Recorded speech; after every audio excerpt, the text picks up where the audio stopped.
Biserica Evanghelică Fortificată din Saschiz, județul Mureș, Transilvania. Suntem în piața din centrul comunei Saschiz, aici găsindu-se ansamblul bisericii fortificate și care din 1999 aparține patrimoniului mondial UNESCO, alături de alte 6 biserici fortificate transilvanene. În stânga vedem turnul sacristiei atașat bisericii închinate Sfântului Ștefan, după care imaginea focalizează pe turnul cu ceas fortificat.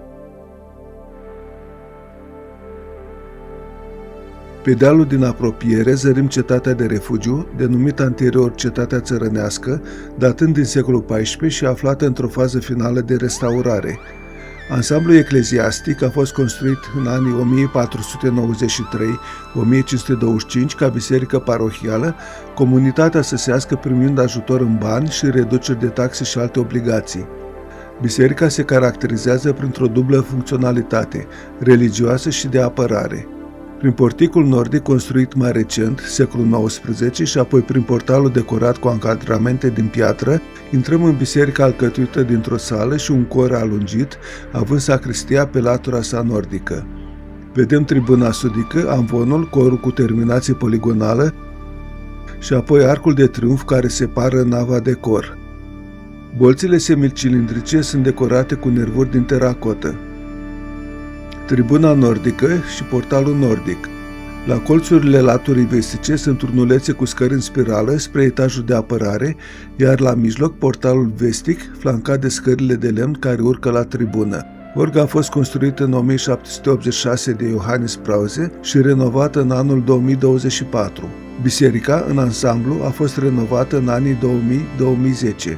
Biserica inițială a fost construită în stil gotic târziu, primind ulterior unele modificări și piese în stil baroc. Vedem detalii ale amvonului realizat în stil baroc, purtând inscripția anului 1709. În cor, cele 2 strane de lemn, precum și duloperul de lemn de pe peretele nordic, ar fi originale, de pe la 1500. În mijlocul corului se află cristelnița, iar în spate altarul. Altarul baroc datează din anul 1735. Central, flancată de coloane corintice, este scena "Non mi tangere", nu mă atinge, cuvintele pe care Iisus le-a adresat Mariei Magdalena în dimineața învierii, când ea l-a recunoscut în grădină și a vrut să-l îmbrățișeze. Deasupra este reprezentată rugăciunea lui Iisus în grădina Ghețimanii. În stânga, pe peretele nordic al corului, vedem ușa sacristiei și dulăperul de lemn, după care sumptuosul coronament al unui tabernacul gotic. Corul și sala sunt iluminate prin ferestre realizate în stil gotic. Revedem partea vestică a bisericii. Până prin anul 1545 a funcționat ca biserică catolică. Ulterior, sub impulsul reformei protestante, sașii, inclusiv cei din Saschiz, au trecut în masă la luteranism. Din cei peste 1000 de sași care trăiau odată în Saschiz, în prezent, biserica mai are doar vreo 60 de enoriași. Pe scara în spirală, situată în turnulețul nord-vestic, vom urca la etajul de apărare al bisericii. Etajul de apărare acoperă sala, corul și sacristia supraetajată. Etajul iese în consolă în afara pereților bisericii pentru a permite funcționarea gurilor de curgere. Parapetul acestui etaj, construit din cărămidă, este prevăzut cu 40 de ferestre de tragere, iar în spatele arcadelor vizibile din exterior se deschid gurile de curgere amintite. Biserica din Saschiz a devenit astfel modelul unei întregi serii de biserici fortificate din sudul Transilvaniei, cunoscute sub denumirea de biserici Reduit. Vom vizita exteriorul bisericii și turnul de apărare. Revedem în depărtare cetatea de refugiu, numită anterior Cetatea Țărănească. Vedem porticul și latura sudică a bisericii, apoi partea superioară cu etajul de apărare în care se remarcă arcadele care ascund gurile de vărsare. Lipit de biserică este turnul sacristiei. Spre deosebire de alte biserici fortificate, aici lipsește zidul de incintă, amintit totuși în unele materiale informative.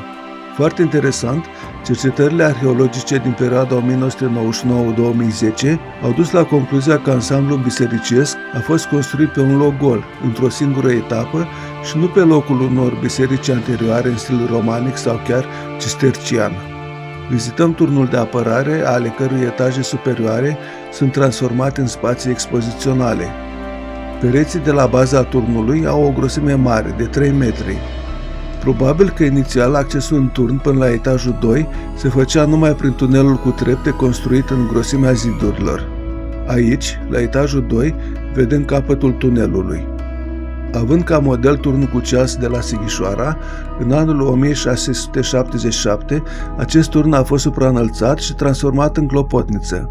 Afectat de puternice incendii, în urma cărora chiar și clopotele s-au topit, turnul a fost refăcut la forma actuală în 1832. În fereastra turnului vedem figurina de lemn în mărime naturală, numită Bogdan și care acompaniază bătăile ceasului și apoi lăcașul greutăților ceasului.